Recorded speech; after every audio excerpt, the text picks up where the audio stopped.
Folha ontem, né? Sentiu na fé. Um segundo, só falta se jogar no chão e chorar. Planalto, Justiça e Polícia Federal se calam sobre veto de diretor-geral à presença da Folha em entrevista. Ô, coitadinho. Isso porque não foi convidado para entrevista. Teve um veto. Imagine se a Folha de São Paulo tivesse sofrido algum tipo de sanção em seu direito de falar. Alguma de suas páginas derrubadas, perfis. A Folha que sempre bateu palma para tudo que aconteceu e consegue acontecendo. Segue taxando todo mundo dos piores adjetivos possíveis. Segue dando espaço para jornalistas que não fazem jornalismo. E não é porque as opiniões são divergentes, porque eles criticam a direita. Não, mas, por exemplo, vocês acham que é minimamente aceitável um jornalista escrever uma manchete do tipo: porque eu torço para que Bolsonaro perca sua vida? Vamos falar assim. A manchete é muito mais intensa do que isso. Isso foi escrito na Folha de São Paulo. Enfim, dentre várias outras coisas. Aí a Folha disse, tanto o Planalto, o Ministério da Justiça e a Polícia Federal mantiveram nesta quinta o silêncio sobre as razões que levaram o diretor-geral da PF, o Andrei, a vetar a presença da Folha em entrevista coletiva que ele concedeu na sede do órgão em Brasília na manhã da quarta-feira. As autoridades foram questionadas sobre qual embasamento legal teria sido usado na adoção da medida, tendo em vista, entre outros, os princípios constitucionais da impessoalidade e da transparência na administração pública. Nenhum enviou resposta até a publicação desta reportagem. Aí a Folha é tão miserável que Bolsonaro sai em defesa dessa espelunca e eles falam assim, ó. Ainda na quarta, aí Bolsonaro, apesar dos repetidos ataques feitos contra jornalistas e a Folha em seu governo... Que ataques que foram feitos? Publicou em rede social ter sido um defensor intransigente da liberdade de imprensa e disse que, mesmo discordando da linha editorial da Folha e criticando algumas de suas reportagens, jamais impediu qualquer veículo de realizar o seu trabalho. Sabe? Bolsonaro vai lá, sai em defesa, elogia. A Folha, antes de reportar o que Bolsonaro disse, ainda tem que atacar o cara de novo. Aí vieram, né, as entidades. Entidades. Aquelas que nunca aparecem quando é de direita, ou se aparecem, é para descredibilizar. Entidades de imprensa criticam a Polícia Federal por excluir a Folha de São Paulo de entrevista com o diretor-geral. Aí foi um monte de gente, rapaz. Não tem 5% disso quando é de direita. Entidades de imprensa criticaram a exclusão da Folha, da entrevista da PF, beleza. O encontro ia falar basicamente aí sobre o inquérito da trama golpista envolvendo Bolsonaro. O diretor-geral da PF, o Andrei, foi questionado por meio de sua assessoria sobre as razões do veto, mas não quis se manifestar. E aí? Vai fazer o que agora, Folha? O ministro da Justiça, a quem a PF é subordinada, disse apenas que caberia à corporação se posicionar. Lavou as mãos. Sobre o episódio, a ANJ, Associação Nacional de Jornais, afirmou considerar estranha a exclusão da Folha de São Paulo. É incompreensível que um dos principais veículos jornalísticos do país não tenha sido incluído num ato que deveria ser exemplo de transparência pública. Em defesa da liberdade de imprensa e da impessoalidade no trato das questões públicas, a entidade espera um posicionamento da Polícia Federal ou do Ministério da Justiça, a qual está subordinada, para explicar esta restrição a um de seus associados. A ANJ podia ter colocado também, né? Espera um posicionamento da PF, do Ministério da Justiça ou do Planalto. Não pode cobrar o Lula também, não? Kátia Brembati, presidente da Brage, apontou ser inadequada a exclusão deliberada de um veículo de imprensa. Aspas.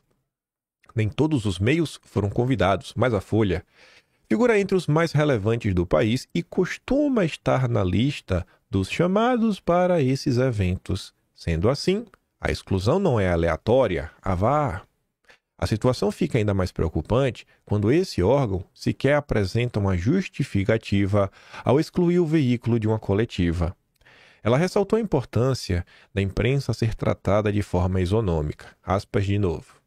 Questões pontuais como o descontentamento com a cobertura não deveriam ser tratadas com retaliações. Vale destacar que essa atitude da Polícia Federal não atinge exclusivamente a Folha ou a categoria jornalística, mas prejudica toda a sociedade em seu direito de ser informada sobre questões de interesse público.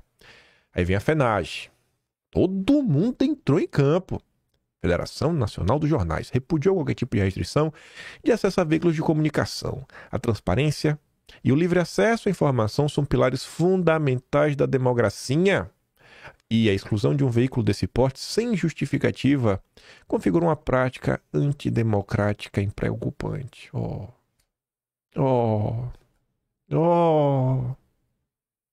Mas era Bolsonaro que interferia na Polícia Federal, né? Era Bolsonaro que estava aparelhando a Polícia Federal, né? Quem tinha que aparecer nesse caso era o Sérgio Moro. O grande Sérgio Moro que colocou todos os dedos que tinha das mãos, dos pés contra Bolsonaro, fazer isso, fazer aquilo outro. As pessoas não têm memória e a gente vai falar disso mais tarde.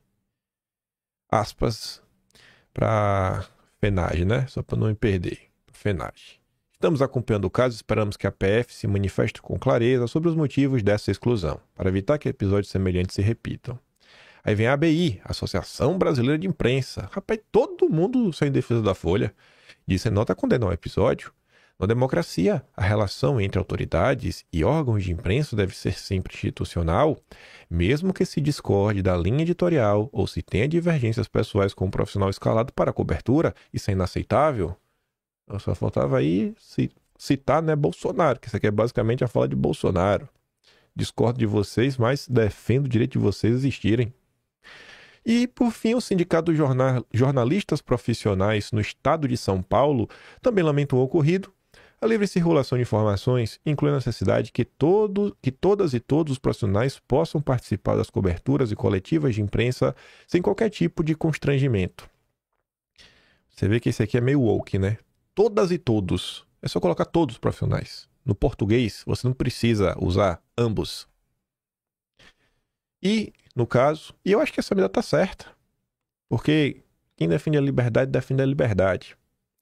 O Partido Novo, né, abriu uma queixa na Procuradoria da República do Distrito Federal contra o diretor-geral da PF, o Andrei.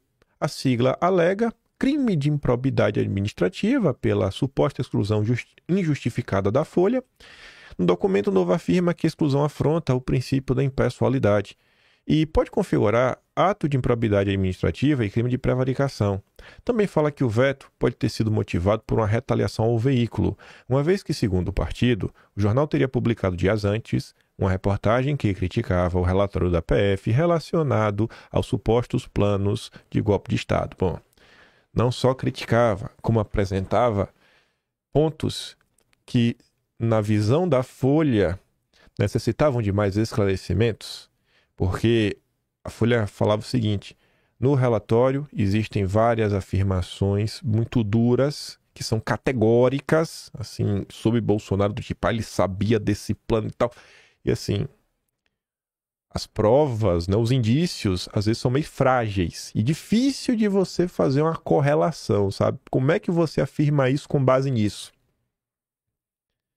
Aí, não sei, né? Às vezes a Folha não foi chamada para não perguntar. Já pensou como ia ficar um clima chato na entrevista? Falar, senhor diretor-geral, estamos com dúvida nesse ponto, o senhor poderia esclarecer? Ia ficar um clima meio chato. O partido pediu a investigação da conduta do diretor-geral, considerando possíveis violações cíveis e criminais. Também foi pedida uma apuração administrativa interna para esclarecer os critérios da suposta exclusão, além de exigir explicações da corporação e do Ministério da Justiça.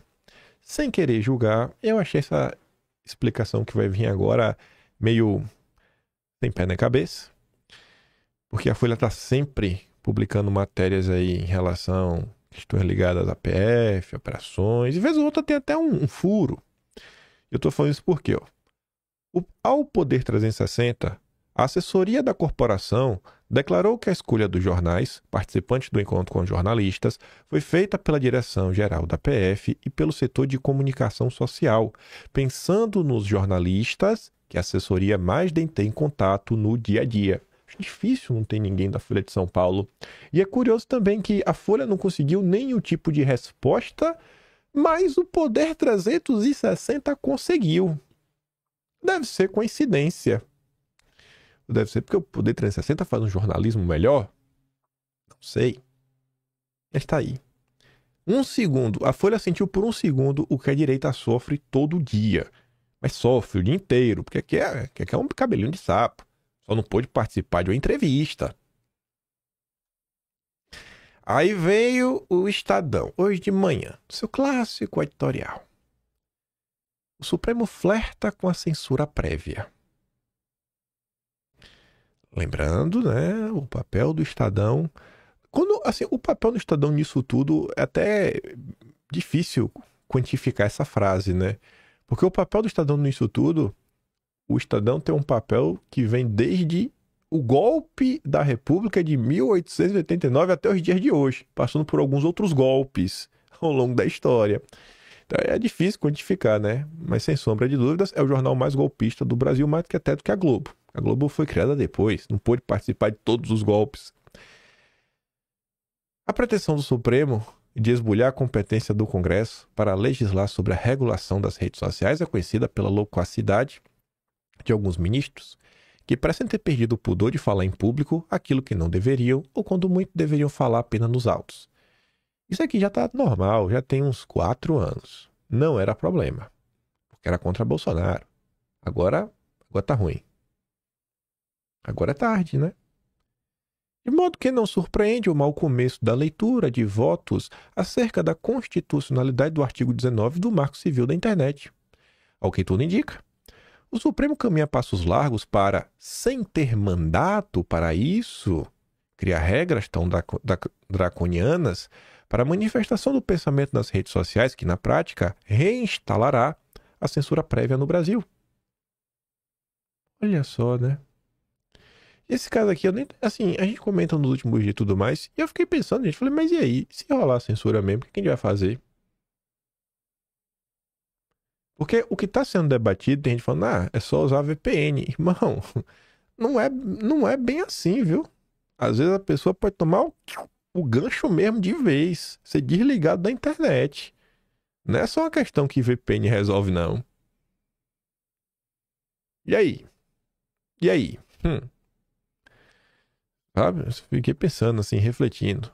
E isso não é em relação a uma rede. Isso será com todas as redes. Enfim, né? Vamos continuar. O referido dispositivo, convém recordar, determina claramente a condição para responsabilização das empresas de tecnologia pelos conteúdos publicados por terceiros em suas plataformas, em particular nas redes sociais, né, chamadas Big Techs. Ela vai relembrar a questão do artigo 19, que, poxa, ela não é responsável pelo que as pessoas postam. Só tem uma exceção à regra, que é quando tem vazamento de conteúdo íntimo, ou direito autoral, ou quando a empresa já foi notificada pela justiça. Enfim, o primeiro e único a votar até o momento foi o ministro Dias Toffoli, relator do processo no Supremo, com um voto confuso e uma peroração constrangedora sobre o que ele entende ser o limite da liberdade de expressão. Toffoli defendeu em seu relatório não só a punição das chamadas Big Techs em caso de publicações criminosas, como também, pasme o leitor, a criação de regras para a oferta de seus serviços no Brasil. Ocioso dizer que essa regulação das redes sociais, na visão luzidia de Toffoli, deverá ser feita pelo Supremo e não pelo povo por meio de seus representantes eleitos, se e quando achar oportuno. Mas o Estadão, junto com outros portais, empoderou o Supremo, porque estávamos passando por um momento, né? O momento pedia isso. E agora o momento veio, ficou e não vai sair. E agora?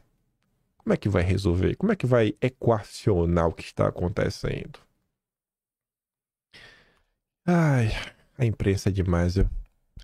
Eu vou até avisar, ó, se hoje eu já evito falar um monte de coisa, mas se prepara para ver assim, ó, uma imagem toda grifada.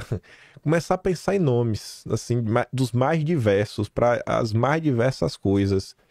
E todo mundo aí tentar pegar, não sei, no pulo do gato. Por quê? Vai falar o quê? Vai ter que vetar, vai ter que falar realmente sem linguagem de código. Será que ele tá falando do presidente da República? Vai ser mais ou menos assim. A depender de como ficar, vai ser mais ou menos assim para poder continuar existindo. Senão, assim, ó, tá desligado da internet. A depender da decisão final de como eles vão. Você pode ser desligado da internet. Só ter da internet depois vídeo de entretenimento woke. Eu não sei nem se o woke, porque também o pessoal vai reclamar do woke. Vai ter vídeo de. Não sei nem se de comida. Talvez de comida vegetariana, né? Vegana. Porque até se for fazer um churrasco, vai falar que tá ofendendo, é isso aí, pronto. Puxa o cabo da internet. Enfim. A qualquer um dos ministros do Supremo bastaria dizer, com fundamentos factuais e jurídicos, se entende que o artigo 19 do Marco Civil da Internet é constitucional ou não. Mas vocês empoderaram a corte, né? A corte agora pode fazer muita coisa. Não só julgar constitucionalidade. É evidente que pois os legisladores tomaram cuidado de redigi-lo após um longo e profícuo debate envolvendo a sociedade civil com o intuito de assegurar a liberdade de expressão e impedir a censura, como diz o caput do artigo, em pleno acordo com a Constituição. Se o artigo deixou de proteger direitos fundamentais dos brasileiros, passados os 10 anos de sua vigência, e que não parece ser o caso, cabe ao Congresso revisitá-lo, não ao Supremo, evidentemente. Uma lei anacrônica não é necessariamente uma lei inconstitucional. E este nem é o caso dos artigos 19 e 21, válidos como estão escritos. O Supremo, contudo, parece ter tomado gosto pelo auto-atribuído papel de zelador do Estado Democrático de Direito. Pode até ser auto-atribuído, mas com apoio amplo dos veículos de imprensa, que ajudaram a falar para as pessoas que era necessário. Além de se ver na posição de recivilizar o país, né, nada menos, imbuída desse espírito purgador, a Corte não se constrange em virar as costas para a mesmíssima Constituição que deveria defender, traindo-a. É forçoso dizer, em favor da visão absolutamente particular que seus ministros têm sobre o que pode ou não pode circular como discurso na esfera pública. Nesse sentido, o voto de Toffoli, haja vista a sua condição de relator do processo, é sintomático do modo exótico como um tema de fundamental importância para a democracia no Brasil e no mundo, a liberdade de expressão, tem sido tratado pela mais alta corte de justiça no país. É bem verdade que se está tratando de um ministro que não foi capaz sequer de ser aprovado em concurso para juiz de primeira instância, mas a indigência intelectual expressa no voto do ministro, que chegou a confundir a expressão discursiva com a prática de crimes tipificados no Código Penal. Acho que não está se referindo à fala dele que diz, não, é liberdade de expressão, né? O que eles querem é para o policial lá jogar o cara da ponte. Aí o povo fica, o que tem a ver jogar o cara da ponte com liberdade de expressão? Mas ele conseguiu juntar isso no voto. Só não é mais chocante que o ânimo do Supremo de, ao custo de uma degradação ainda maior de sua legitimidade, rasgar a lei maior e caçar a palavra do cidadão ex ante, pois é isso que vai acontecer, em nome de um suposto combate à desinformação, aos discursos de ódio e aos ataques à democracia. Então, no novo mundo, sem um artigo 19, a depender de como for, a depender da mudança, por exemplo, se eu fosse falar uma matéria como essa, eu ia chegar assim, ó, é bem verdade que se tratando de um ministro que, eu ia deixar o que, ia falar, vai lá e lê no Estadão. Eu ia tirar isso aqui, ó. Porque isso aqui é claramente um ataque à democracia. Você está ofendendo o ministro? Você pode achar que não, mas eu acho que o lulista vai achar que sim. E o lulista vai denunciar, a plataforma vai ser corresponsabilizada, e como a plataforma não vai querer responder se isso aqui é ou não um ataque, né, não vai querer mandar um advogado lá para ver se é ou não um ataque, a plataforma vai tirar do ar. Então todas essas críticas, né, mais pessoais, você está criticando o indivíduo, e a depender até da crítica às instituições, se for uma crítica mais dura, vai lá ler no Estadão, rapaz, tu não fez uma matéria assim, se tu lesse, ia ficar assim. Sabe? É um assunto desse que eu fico me perguntando, cara, o que é que vai ser do Brasil? Tem hora até que eu fico me questionando a coisa já tá tão, às vezes, ruim, complicada.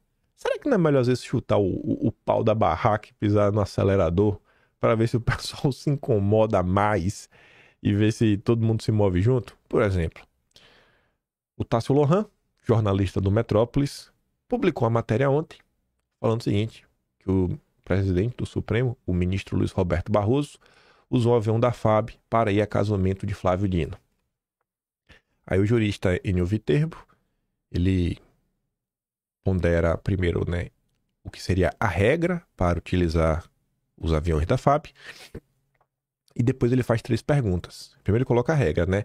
As autoridades podem solicitar viagens pelos seguintes motivos. Primeiro, segurança e emergência médica, em viagens a serviço e deslocamentos para o local de residência. Bom, o uso do avião da FAB para o casamento de Flávio Dino é emergência médica? É serviço? Barroso mora no Maranhão? Talvez para a imprensa, né, começar a se preocupar de verdade que está acontecendo. Ao invés da direita lutar pela liberdade de expressão, toda matéria crítica que saísse, tipo essa do Estadão, não sei, às vezes eu fico achando, sabe, só de pirraça, que devia apresentar uma queixa-crime. Queixa-crime. Pedir inclusão no inquérito dos atos antidemocráticos, por ataque à democracia, ao Estado Democrático de Direito e sei lá, né, ameaça, ferir a honra das pessoas, pra ver e falar, cara, não é isso que vocês defendem? Não foi isso que vocês defenderam? Não foi esse monstro que vocês alimentaram? Então bora, vamos lá. Vai, toda matéria, porque sempre tem alguém criticando. Então, que às vezes até dá vontade, mas é óbvio que você não vai resolver nada também, né? Só de pirraça. Mas, será que uma matéria como essa... Assim, eu tô falando do artigo 19, assim, enquanto pessoas, mas o Metrópolis também tá no Twitter. Essa postagem do Metrópolis do Twitter, se algum petista... Vamos pensar o seguinte, a Metrópolis faz aí umas 4 matérias contra o Lula, batendo pesado no Lula. Aí o Metrópolis cai, né, no desgosto do petismo. Os petistas ficam com raiva do Metrópolis. Aí os petistas vêem uma matéria como essa, falam, vamos denunciar o Metrópolis. O Twitter vai ser corresponsável. E o Metrópolis não só posta aí, mas posta no Instagram, posta no Facebook, né, posta em vários locais. Não, irmão, vamos derrubar o Metrópolis, né? Vamos derrubar. E aí? Como é que vai ser? O que está sendo debatido não vai ser... Porque assim, gente, olha só. A depender do que está acontecendo, é uma situação tão complicada que não vai ter essa do... Pô, vamos poupar. Assim, só vai acontecer com a esquerda. Porque pare e pense o seguinte. Se você é corresponsável,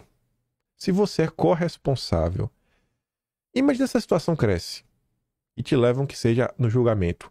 A empresa, ainda que ela saiba que ela vai estar certa, só pro advogado dela ir lá, já gastou dinheiro. Ela fala, irmão, não vou ficar gastando esse dinheiro não. Te vira aí, Metrópolis. Publica lá em teu site. Não tem site? Publica em teu site.